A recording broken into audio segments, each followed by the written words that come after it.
Hello everyone.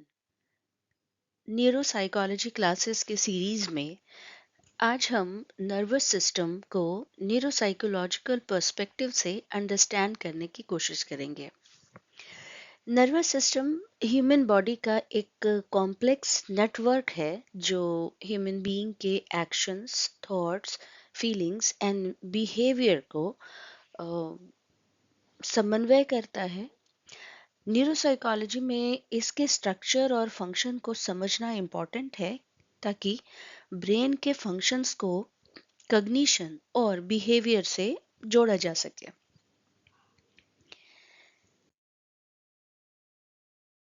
Human body का सबसे intelligent और कॉम्प्लेक्स सिस्टम होता है नर्वस सिस्टम। ये हमारे थॉट्स, इमोशंस, बिहेवियर और एक्शंस को कंट्रोल करता है और न्यूरोसाइकोलॉजी के लिए नर्वस सिस्टम को समझना बहुत ज़रूरी है क्योंकि यहीं से हम ब्रेन और बिहेवियर के कनेक्शन को समझते हैं। तो नर्वस सिस्टम को हम दो मेजर पार्ट्स में डिवाइड कर सकते हैं, सेंट्रल नर्वस सिस्टम और peripheral nervous system. Central nervous system के दो मेन कंपोनेंट्स होते हैं, ब्रेन एंड स्पाइनल कॉर्ड। ये इंफॉर्मेशन को प्रोसेस करते हैं, इंटीग्रेट करता है और हायर मेंटल फंक्शंस जैसे कि थिंकिंग, मेमोरी, इमोशंस और मूवमेंट्स को कोऑर्डिनेट करता है। न्यूरोसाइकोलॉजी में इसका इम्पोर्टेंस बहुत ज़्यादा है क्योंकि ब्रेन के किसी स्पेसिफिक एरिया में इंजरी होने पर प्रेडिक्टेबल कॉग्निटिव, इमोशनल या बिहेवियरल डेफिसिट्स दिखाई देते हैं।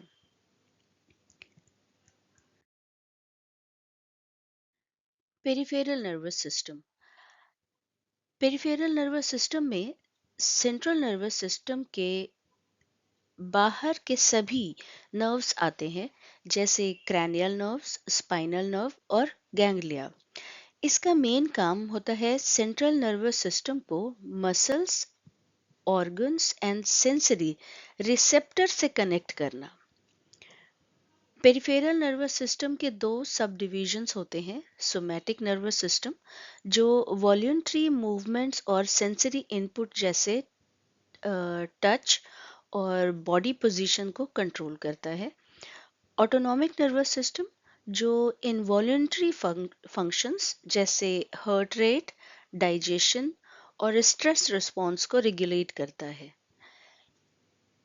ऑटोनॉमिक नर्वस सिस्टम के अगेन दो पार्ट्स हैं, सिंपैथेटिक सिस्टम जो कि फाइट और फ्लाइट रिस्पॉन्सेस को एक्टिवेट करता है और पैरासिम्पैथेटिक सिस्टम जैसे रेस्ट और एंड डाइजेस्ट मोड में बॉडी को ले आता है।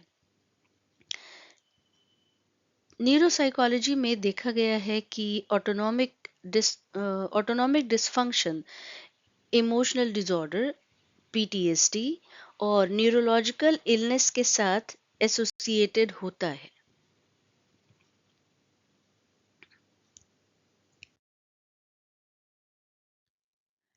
Structural organisation of nervous system, इसमें जो सबसे पहले आता है वो है न्यूरॉन्स, एक तरीके से functional units of nervous system. तो नर्वस सिस्टम की बेसिक वर्किंग यूनिट ये न्यूरॉन होते हैं। ये स्पेशलाइज्ड सेल्स होते हैं जो इलेक्ट्रिकल इम्पल्सेस के थ्रू इंफॉर्मेशन ट्रांसमिट करते हैं। न्यूरॉन के मेन पार्ट्स में डेंड्राइट्स, सेल बॉडी, एक्सॉन और सिनैप्स आते हैं।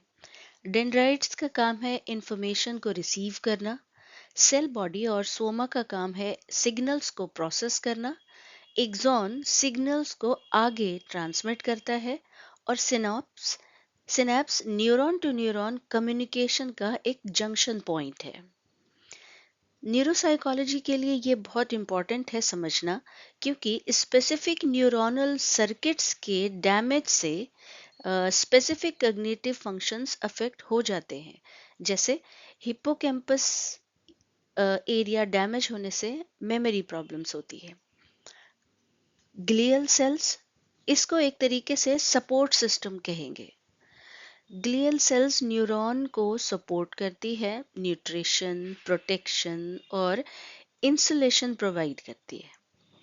इनमें एस्ट्रोसाइटिस, श्वान सेल्स, ये सारे माइक्रोग्लिया, ये सब शामिल होते हैं। आज के रिसर्च दिखाते हैं कि ग्लियल डिसफंक्शन अल्जाइमर्स और मल्टीपल स्क्लेरोसिस जैसे न्यूरोडिजेनरेटिव डिसऑर्डर्स से लिंक्ड हो सकता है।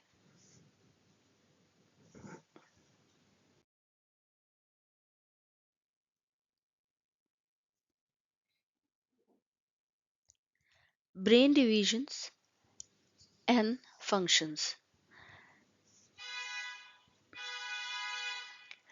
पहले फोर ब्रेन जिसे प्रोज प्रोजेंसेफेलॉन भी कहते हैं मेडिकली। फोर ब्रेन का मेन पार्ट है सेरिब्रल कॉर्टेक्स, जो हायर मेंटल प्रोसेसेस को कंट्रोल करता है। कॉर्टेक्स के लोब्स हैं frontal lobes, parietal lobes, temporal lobe और ऑक्सीपिटल लोब। फ्रंटल लोब का काम है प्लानिंग, डिसीजन मेकिंग, पर्सनालिटी और मोटर कंट्रोल। पेरिएटल लोब का काम है सेंसरी परसेप्शन और spatial awareness. Temporal lobe hearing, memory और इमोशंस को कंट्रोल और मैनेज करता है। ऑक्सीपिटल लोब विजुअल प्रोसेसिंग का काम करता है। सब कॉर्टिकल स्ट्रक्चर्स में थैलेमस, हाइपोथैलेमस, बेसल गैंग्लिया और लिम्बिक सिस्टम आते हैं। थैलेमस को एक तरीके से सेंसरी रिले स्टेशन भी कहते हैं। हाइपोथैलेमस होमियोस्टेसिस और हार्मोन कंट्रोल का काम करता है। बेसल गैंग्लिया मूवमेंट और प्रोसीजरल लर्निंग को कंट्रोल करता है। और लिम्बिक सिस्टम, जो कि कुछ और मेजर ऑर्गन का एक कलेक्शन है, वो इमोशंस और मेमोरी में रोल प्ले करता है।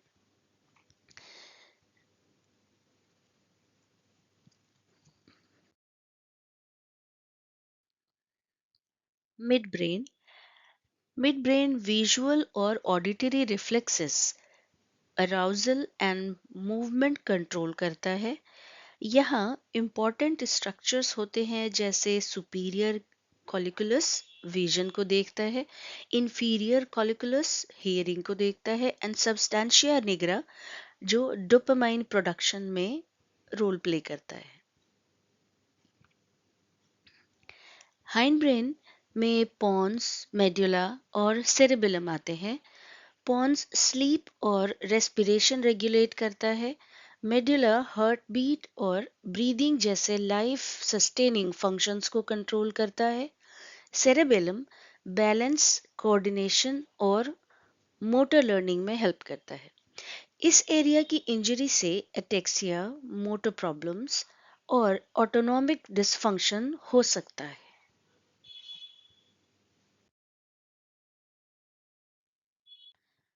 स्पाइनल कॉर्ड ब्रेन और पेरिफेरल नर्वस सिस्टम के बीच कम्युनिकेशन का एक ब्रिज है। ये सेंसरी इंफॉर्मेशन ब्रेन तक और मोटर कमांड्स मसल तक लेकर जाती है। इसके डिफरेंट सेगमेंट्स होते हैं जैसे cervical, thoracic, lumbar and sacral. Reflex arcs बिना ब्रेन इन्वॉल्वमेंट के इंस्टेंट रिस्पॉन्स अलाउ करते हैं। न्यूरोसाइकोलॉजी में स्पाइनल इंजरीज से मूवमेंट, सेंसेशन और रिफ्लेक्स पाथवेज को समझने में मदद मिलती है।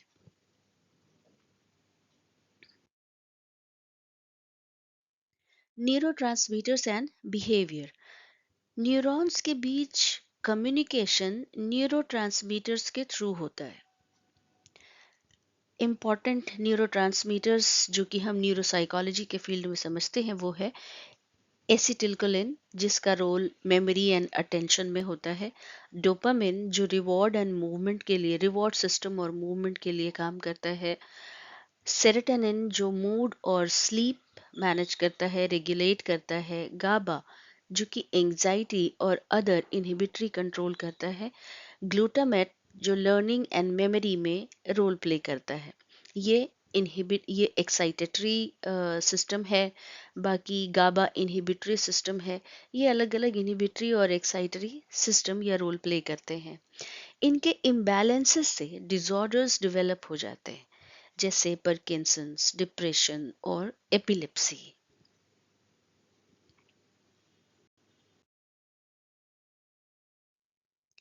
Neural pathways and functional circuits.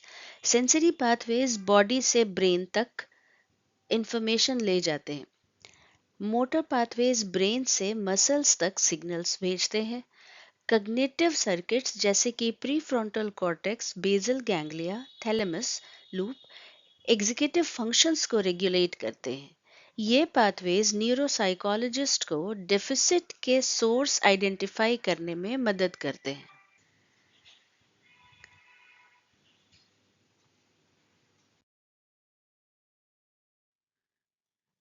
Nervous system के डेवलपमेंट मदर के वुम्ब से ही स्टार्ट हो जाती है। न्यूरोप्लास्टिसिटी ब्रेन की वो एबिलिटी है जिससे वो इंजरी या लर्निंग के बाद रीऑर्गेनाइज हो सकता है। क्रिटिकल पीरियड्स वो सेंसिटिव फेजेस होते हैं जहां एक्सपीरियंस का इफेक्ट मैक्सिमम होता है। अर्ली ब्रेन इंजरीज का लॉन्ग टर्म इम्पैक्ट कॉग्निशन और बिहेवियर पर पड़ सकता है। न्यूरोप्लास्टिसिटी को और डिस्कस या एलेबोरेट करेंगे फर्दर स्लाइड्स में।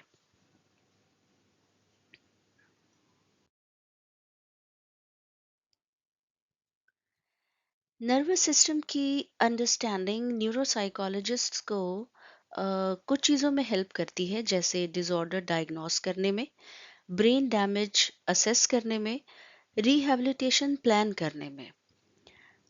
जैसे अगर स्ट्रोक है तो लैंग्वेज और मोटर डेफिसिट्स कैसे कनेक्टेड है वो स्टडी करने में हेल्प करते हैं। अगर फ्रंटल लोब इंजरी है तो decision making and personality changes हो सकता है। ये डायग्नोस करने में और ट्रीटमेंट प्लान करने में हेल्प करता है। तो न्यूरोसाइकोलॉजी के और कंसेप्ट्स को आसान लैंग्वेज में समझने के लिए इस चैनल पे बने रहिए। Thank you.